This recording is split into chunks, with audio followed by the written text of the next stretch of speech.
Holly Shamshoyan Khaligian. I'm Arakel Khaligian. David Azarian. Ned Azarian. I'm from Lebanon. My name is Stepan Frunzian. My name is Vahan Kamalian. Michael Kamalian. My name is Mark Gavor. I'm Jim Hardy. Mary Jabilian.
The old-fashioned, grandest Armenian picnic there is. It's really in the style of the first generation of Armenians that came here after the 1915 genocide. So it's my pleasure to be part of this group and wonderful picnic. It's ingrained in my DNA.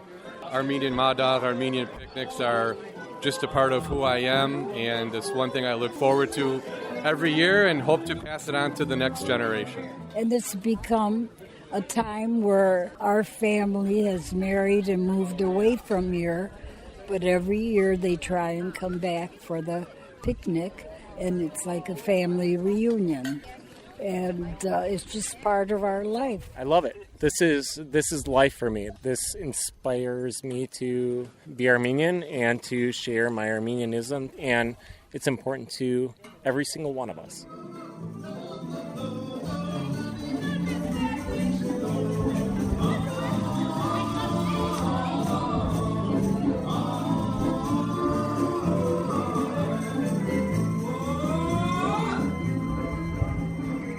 I'm Zorab Khaligian, and I grew up in the Boston Armenian community, and I met my future wife, Holly, in 1988, and by 1991, I moved to Racine.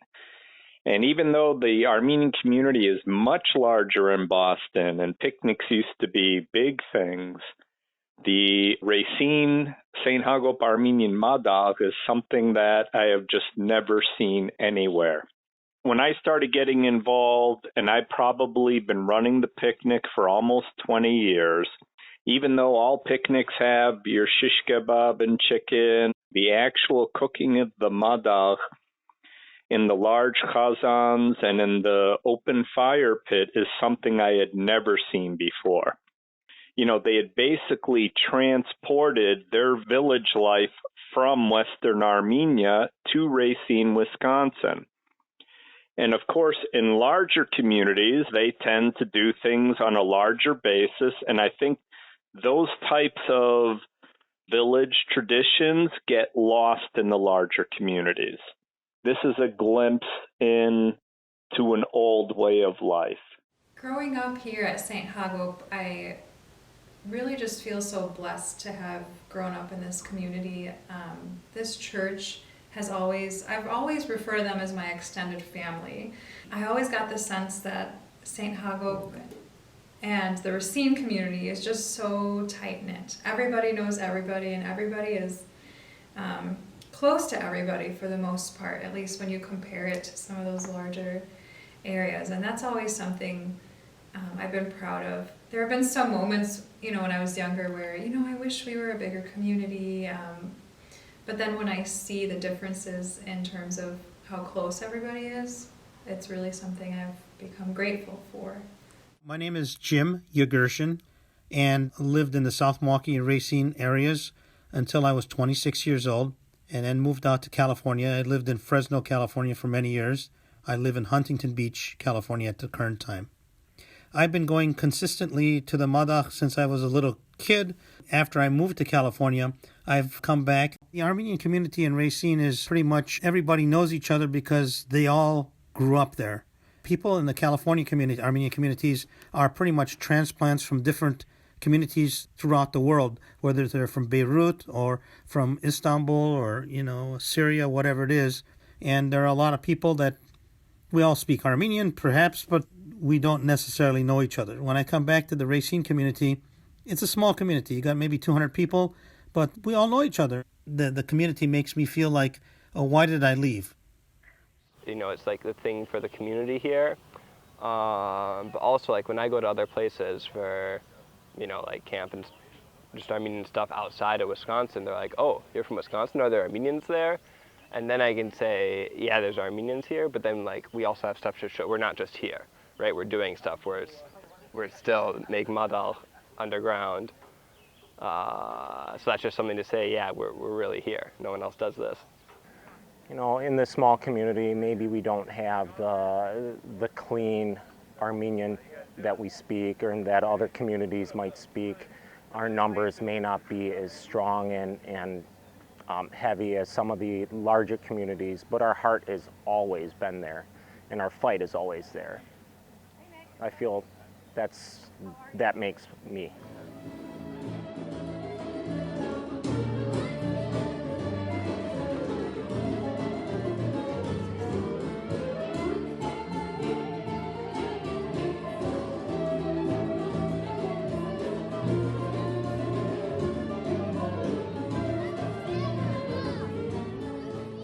Since I was born, I've been at this picnic or whatever version it was, even before it was here at Johnson's Park. And so we work for weeks, if not months, to get ready, and we're here all day and all night. It's a fun time. Even though we're working hard, it's a fun time. And if you were here, like when we're making the sarma, because you sit and you talk and you wrap sarma or you roll dough or whatever it is, and you get caught up on families. You hear about women doing quilting bees, and that was a social activity. Well, Armenian ladies didn't have quilting bees. They have sarma making bees.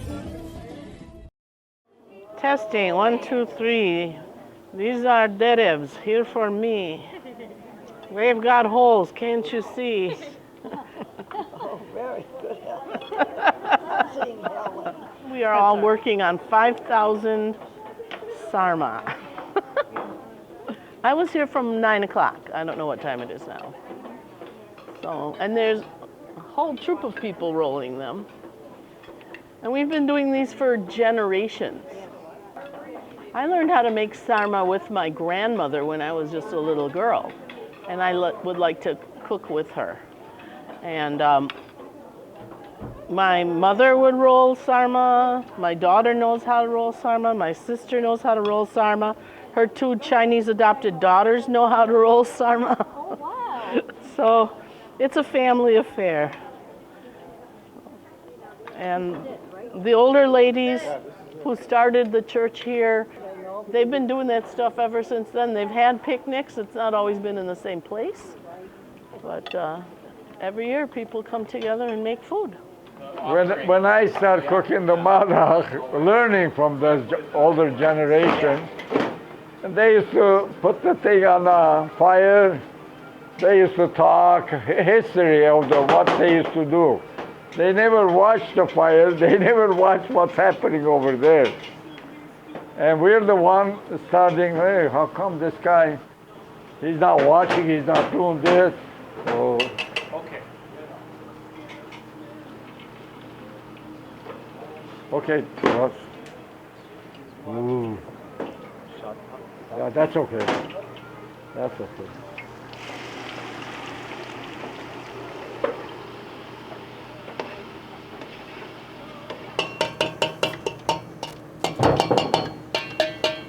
If you leave this one on, what would happen, burn, and you don't want it.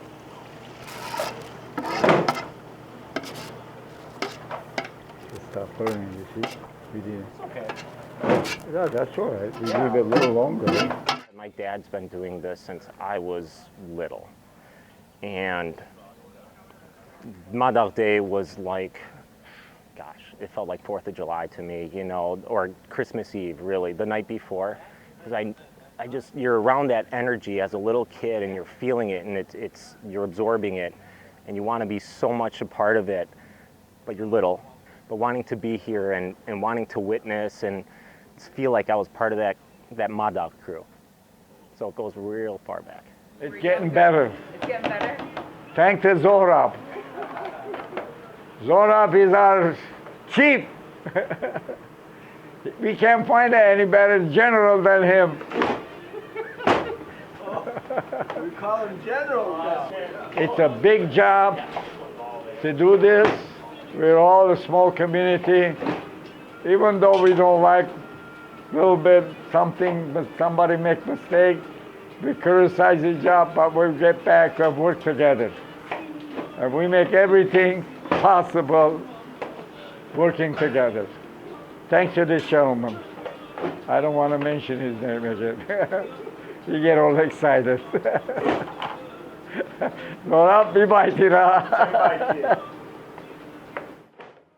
When people say it's hard work, I say, this isn't work. What I do Monday to Friday, that's work. That's my living. The Madagh and doing things in the community, for me, that's play. That's my hobby. That's what I get enjoyment from.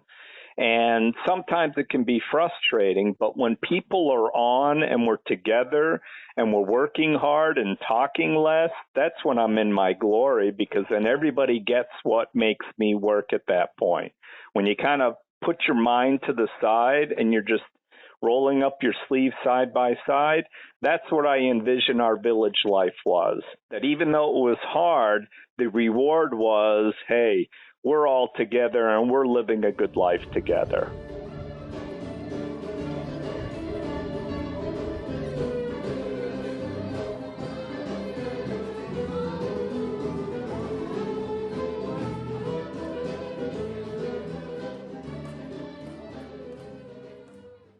The next generation beyond my father and my mother, that's when the community started to disperse to other parts of the globe for their jobs or education or what it was. The picnic, it brought people out of their homes into a common setting that they knew that they were going to have a good time. And it wasn't just a meeting and seeing family. It was seeing other people that were friends of the family as well. I never grew up, I never had, I'm the only 19-year-old in this community. So when we would always call them cousins, but the kids of people my parents grew up with would come back from wherever their families had moved to. We would always hang out at church the night before Madagh. That experience has been so much fun, especially now that we're all kind of college, late high school, college students. We can have conversations and you know what I mean? It's like playing at the playground. We had this big green ball, this inflatable ball that probably wasn't that big, but it was so big to me. So it's we're playing with the big green ball again, but as big kids. So it's really exciting. I feel like my other memories are kind of random, when I was really, really young and my mom would introduce my sister and I to her friends' daughters and sons, and then we had this human hamster wheel. We would always go in there while our parents were in the kebab stand, and so just bonding with our parents' friends' children. And now we're watching our children bond with our friends' children and so it's really special. I think the picnic it's almost to me like a big family reunion, we center our family reunions, our McCallion family reunions around the picnic, but I think it's also a way for everyone in the community, all Armenians, to come and gather and share meal together and enjoy a day and some music together and really just, be Armenian together. I think that's really what it is. I think you can feel very Armenian even if you only get to do this once a year because of maybe where you live and the way it is now in, assimilation in America. You get to come and really still feel Armenian and hear Armenian music and eat Armenian food, and it's just really exciting. There's quite a few people will take their vacation just at this time, just to be there and just to see family. You know, a few more came every year and more, and it got bigger and bigger, and now it's something that people look for. And when we first started Johnson's Park, you know, I'm not speaking of the Pachactin, we picked that one spot. And now we can't even get around it anymore because they're all around us. We were the only ones there because we wanted to get away from the crowd. What I've noticed over the many years that I've been attending after I left the Racine St. Hagop community is that the picnic is now more broad-based. We're drawing Armenians from other communities, not only South Milwaukee or Milwaukee, but I'm talking about people from Detroit come or Chicago area. When I was growing up, it wasn't as expansive. Coming to the Madagh this year, my flight stopped over in Detroit before coming into Milwaukee, and I just happened to hear some Armenians talking while I was ordering something to eat. So I went up to them. We introduced each other, and I don't know these people. They don't know me. And I says, "Where are you going?" And they said, "Oh, we're going to Hayastan." I says, "Oh." And they asked me where I'm going. And I says, "Well, I'm going to Hayastan too." And they said, "Really?" "Yeah." I says, "It's called Racine, Wisconsin." "Oh," she says, "we heard about that Madagh." She says, "One of these years we're going to go." I says, "Don't say one of these years." I says, "Plan it and do it." So here I'm talking to some people that I don't even know. I'm laying it on the line that, you know, this is like a Mecca. You have to go to this Madagh. These people have never been there, but they've heard about it. If I was growing up and I may have met somebody from Detroit, they would have said, "Gee, I don't know anything about it." But now it's become like, yeah, we know about this thing.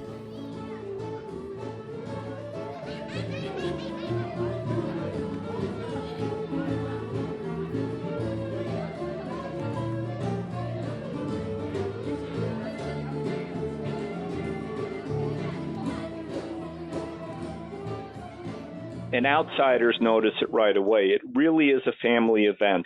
The one thing I've noticed is that I would have to say at least half of the attendees at our picnic are not Armenian. We always write a letter to the editor thanking the community after the picnic. Well, this one individual wrote his own letter saying, you know what? He goes to all these other festivals. But the comment he made, you come to the St. Hagop's picnic, and you have families all sitting and eating that sacrificial meal together. And then later as the day goes on, they see it's in some cases 2, maybe 3 generations working side by side. We're lucky that with Armenians, and we're trying to maintain our heritage, that we put a big emphasis on family and maintaining these traditions. But sometimes for outsiders who don't have that same type of family tradition and that longevity, they're yearning for that kind of belonging. And so the Madagh is not just an Armenian tradition, it's really become a Racine tradition. We are just, as I've experienced, very welcoming people, and I keep coming back to that. But one reason I bring that up is because anytime I've brought friends of mine to the picnic, it's like, you go to one picnic and you're coming every year. I don't think I've ever brought anyone that has never come back. And one of my friends, my American friends, always jokes around and says, you know, I'm your adopted Armenian sister, because they just feel like a part of our family. What I hear people commenting on is our hospitality and just feeling like they belong when they join us, whether it's our community or the picnic or both. You hear people say, oh, you're not Armenian if you don't speak Armenian, or you're not Armenian if you don't do this. And I think really what it is it's just a feeling. And if you have it in your heart that you're Armenian, my position is that we welcome you. We welcome anyone. As you can see, there are many people here that aren't actually, ethnically Armenian, but we claim them as ours. They're Armenian, you know what I mean? So to me, you don't have to be ethnically Armenian to be Armenian. You can have the spirit and not be ethnically Armenian.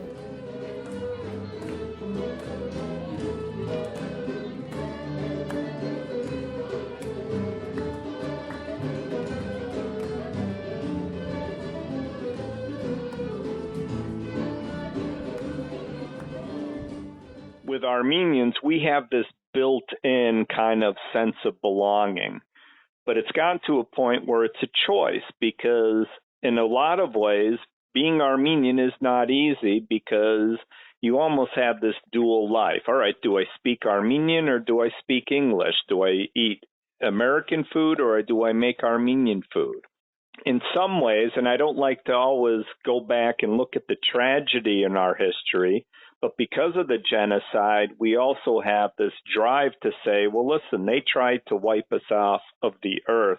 We need to make sure and prove them wrong that you can never wipe us off the earth. You know, out of the vast array of nationalities and cultures in the world, Armenians have survived millennia. I am a survivor of a person who survived the Armenian genocide, and that's the identity, is that we're survivors. And so being Armenian is whatever aspect, it's choosing something and then keeping that and moving forward. And the key is that we can't expect the kids or that younger generation to do it exactly like we did. It's important to empower them. First, we need to teach them, show them the tradition, but then also let them take that and build upon it. They need to make it their own. We need to make sure, whether it's a small job or a big job, that everybody helps, and that empowering is important. If we just basically sat there and looked over their shoulder to make sure they did it exactly like we did, they wouldn't be learning anything at all, and they wouldn't feel that pride. They would just be mimicking what they saw their parents do.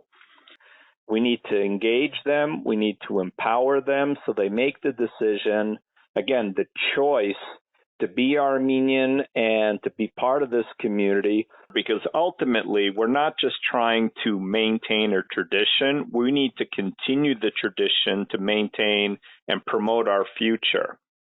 For me, the Madagh will give us that spark to get us through the whole year, physically, spiritually, as well as, of course, financially. But it's key that once they feel that pride, then they'll start looking, what else can I do to help my community or my village out? Madagh is special. I mean, look at this. You don't see this anywhere in Racine. And I have been a part of this side of it for, well, I feel like my whole life, because my dad's been doing it forever, since I can always remember, since I was really little.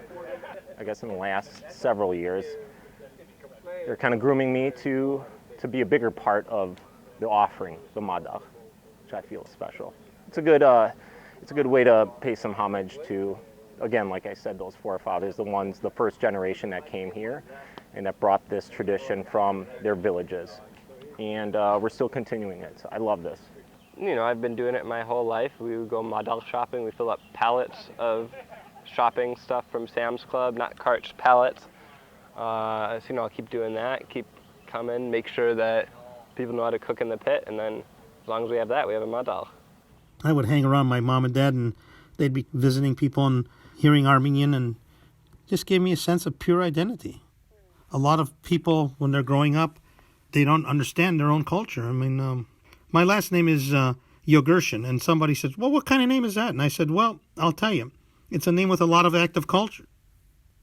I like to see the tradition kept alive. It's a sense of community for me. It's a sense of belonging. It's a sense of family. That's a little island of our existence, our identity. And if anybody wants to contribute to the tradition, let them come and participate.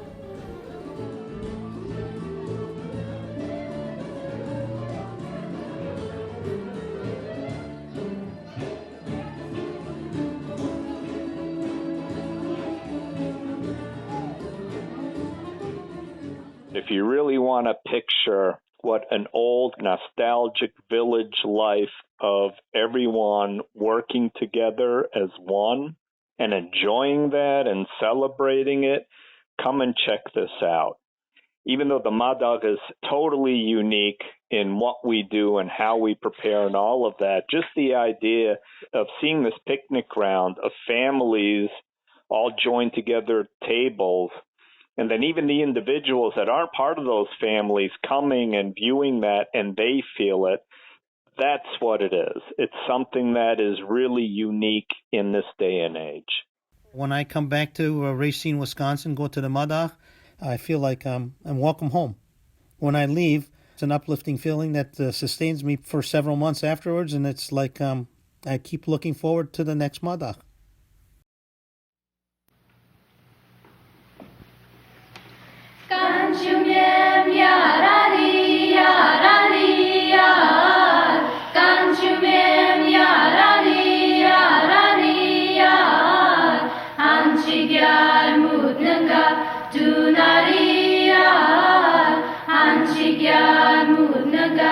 Dunari